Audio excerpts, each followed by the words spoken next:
Greetings, YouTube. Today we're going to talk about another gun of the Old West. This one is an 1858 Remington New Army, and there's lots of videos on these on the black powder channels and stuff. However, this one has a Howell conversion cylinder. So we're going to talk about making this black powder gun shoot cartridge ammunition. Forgive my frustration here. I filmed a whole video and apparently did not hit record, so that's fun. So we're going to talk about this one. This is the 1858 Remington New Army. This is from the Civil War era. It's called an 1858, but I do believe it was 1863 when it actually came out. I could be wrong on the year by year, but anyway, it was in the 60s, toward the middle of the Civil War. And this was very popular because it's not a top break, or open top, I'm sorry. It's not an open top revolver like the Colts were. The Navy and the Army pistols were open top, so it didn't have this strap up here. And as such, you had loaded cylinders you carried with you, because reloading these things is not a quick endeavor. And so you would have to carry extra cylinders. Well, on the Colts, you have a wedge here. You'd have to hammer that out, take the barrel off, slide the cylinder off, replace it with a new one, put the barrel back on, hammer the wedge back in, and get back into the fight. On this one, it's a lot different, a lot easier in that you just pull this lever down, pull out your... I'm doing it one-handed, isn't going to be too good. I'll have to do this at a different camera angle. You pull your cylinder pin out, go to half cock, and that cylinder just falls right out. You can put a new one back in, and you're back in the fight much quicker. And so guys would carry, 2, 3, 4 loaded cylinders with them on their belt. And when they would expend all the ammunition out of one, they would pop that cylinder out and put a new one in relatively quickly, and get back into the fight much faster. This is a black powder only, and it says so right there, 44 caliber, but it actually takes 45 round balls, 4.54. So, yeah, well, I don't know why they call it a 44, but they do. And this is made by Pietta in Italy. It's pretty nice. It's a good heavy gun. Loading it conventionally with a black powder cylinder, which I do not have in it right now. But basically you would, open your handle here. You would fill, now these have snap caps, so that's why you don't see it. Go to half cock. All right, you would fill your powder in a cylinder, add a wad, add a ball, some grease or butter, whatever you use for lubricant, and then rotate that down underneath and drive it home with that. I'm doing this one-handed, so it's really a horrible example of how to do this. So that takes time. And that was, obviously if you're in the heat of battle, time is not something you have a lot of unless you've got really good cover or whatever. But yeah. So one of the things, as centerfire ammunition and, well, even rimfire ammunition became more prevalent after the war and into the 1870s, conversion cylinders became a thing. And this is made by Howell, is a conversion cylinder for 45 Colt.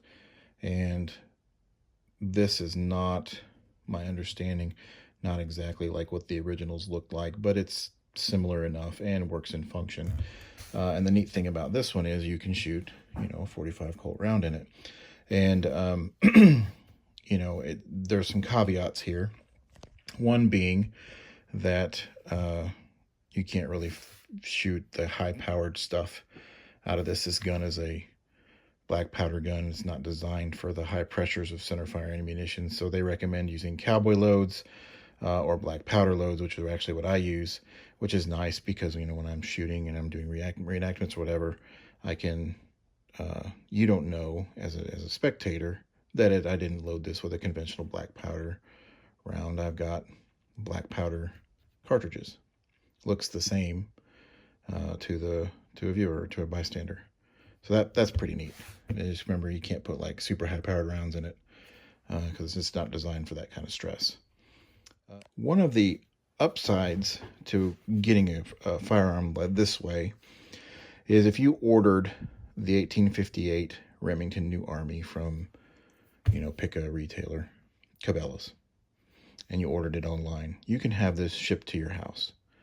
There is no ATF paperwork, nothing, no 4473, nothing that you have to fill out, because this is a black powder firearm. Now, if you want to get this to shoot the 45 Colt, you can go to Taylor's or wherever who sells the Howell cylinders, and you can order one and have it shipped directly to your house. You can't have it shipped at the same time or in the same package as the gun, but you can have it shipped to your house with no paperwork also. And then you just put it together on your own and you have a cartridge pistol with no 4473. Downside of that is this thing is still not very fast to reload. These here, these 1873s, these are cartridge guns. These are regulated and you have to fill out your paperwork, but they are, loaded. Go to half cock and boom, boom, boom, load them, and you're good. They're a little faster. This one, you have to take the cartridge out, take the top off, and I'm going to show all this stuff here in a minute. I want to change camera angles, and take the cap off, knock your rounds out, reload it, put it back in the gun, and it takes a little bit longer to do it that way. All right, well, let's show you how this works. Okay, so to change the cylinder out, take your loading lever down about so far. You're going to slide this one's a little stuck. I tried working it. But anyway, okay, so you take your cylinder pin out and go to half cock. And that just pops right out. And then here is your cylinder. So on the cylinder, you take the top off, and there you have your rounds. These are snap caps, so I don't use live ammunition in my videos unless I'm actually shooting. So that is, and those just fall right out. You have a bored through cylinder. You have a top that works with the hand and everything and turns it the right way for this particular firearm. You'll see it has an indexing pin here. You have an indexing hole there. I don't know if you can see that or not. Let me see if I can get to it. You can see the indexing hole. There you go. And then that just goes on it like that. And there are little slits in the metal here where you can actually see if you have a round loaded. And the brass shows through that. The red doesn't show as well, but you would see that, oh yeah, this is loaded. Now, one thing you'll notice, and I wish I had brought my other cylinder down. I have it put away. On the black powder one, it has notches in between your cylinders to do like a halfway between, so you could load 6 and put your hammer down in between it. It'll stay there. The Howell cylinder does not do that, so you lose that functionality. So to be safe, you would have to load 5 and leave 1 open. All right, so loading it, pretty simple. You just load it. I'm going to do 6 just because it's snap caps. And anyway, so those go in there like that. You find your indexing pin, your indexing hole, and it just goes together like that. I don't know if you can see, there's a little bit of red there. It shows you, hey, there's a round in there. All right, to get this thing back in, it's kind of a weird way to do it, but you kind of get it in there and you kind of have to turn it. At least on mine, it doesn't want to go very good. But yeah, just get it in there, put the pin back in, and there you go. You're ready to go. Now, if you're going to fire at the range and not carry this thing, which most people, and you can go to full cock here, and then you'll be ready to go. You can even load it with 6 that way. Or if you're only loading 5, just make sure you have the empty cylinder so that it indexes up, so you can rest your hammer down on an empty. So, whoop, very, very light trigger. Hammer's a little stiff, stiffer than, say, one of my Colt clones, but it's not terrible. Like I said, the trigger is very light and very good. Recoil on this thing is negligible because it is very heavy. And I don't know if you can notice here, like these little things that kind of look like the percussion nipples are actually the firing pins. So each cylinder has its own. The hammer is flat and it strikes those and sets the round off. So sights are conventional, just like with the any other top brake. So you have, or top strap one, you have a very narrow groove there, and then you have a blade here. So that's pretty much all I have for this one. It's not one of my prettier guns, but it's cool in its own way, especially if you're doing like Civil War stuff.